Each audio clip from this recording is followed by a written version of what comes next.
That breaking news, a new chapter of really just an incredible comeback story for Ethan Pritchard. Good afternoon. Great to have you with us. I'm Alan Campbell. And I'm Christina Watkins, the Florida State football player and Seminole High School grad who survived getting shot in the head is now out of rehab this afternoon. It is remarkable. We broke the news to you on our free West 2 News app just about an hour ago. And within the last couple of hours, look at this.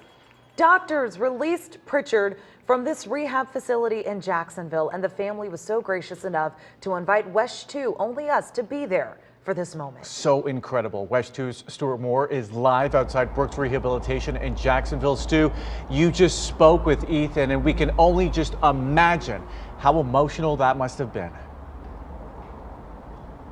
You know, it was emotional for everybody in the room, except for maybe the person who was the subject of it all. Ethan Pritchard was a cool cucumber, talking about his recovery, talking about his treatment here in Jacksonville.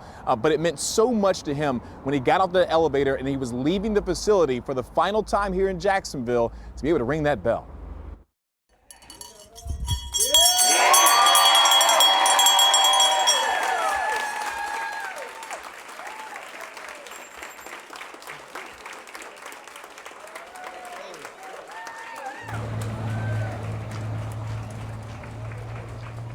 Ethan was greeted by a number of people who work here at Brooks Rehab, who were part of his care, some of which worked with him every single day. Now, his father told me when he first got here, he was up to 8 times a day going through some physical therapy because he had to learn how to walk again. He had to learn how to fully speak again once he woke up and had the trach moved out of his throat. He had to learn how to use his arms again as well. Now, he's still on the road to recovery, but Ethan says there's no quitting him and that his entire work ethic from playing football ever since he was a boy in Central Florida to then at Florida State is what's going to empower him through this next phase of life.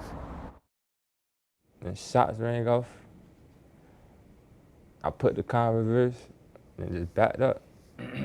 After that, I don't remember what else happened. It started off with just me waking him up at 1:30 in the morning and just moving my arm.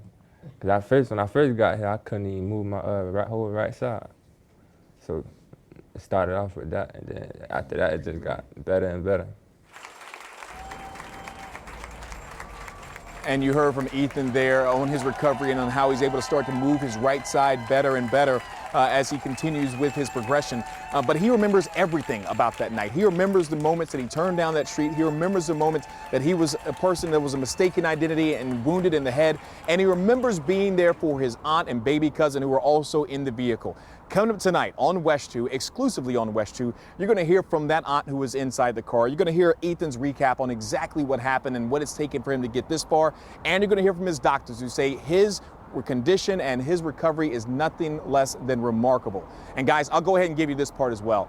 Ethan says his story's not done and that his goal is to return to the football field once again.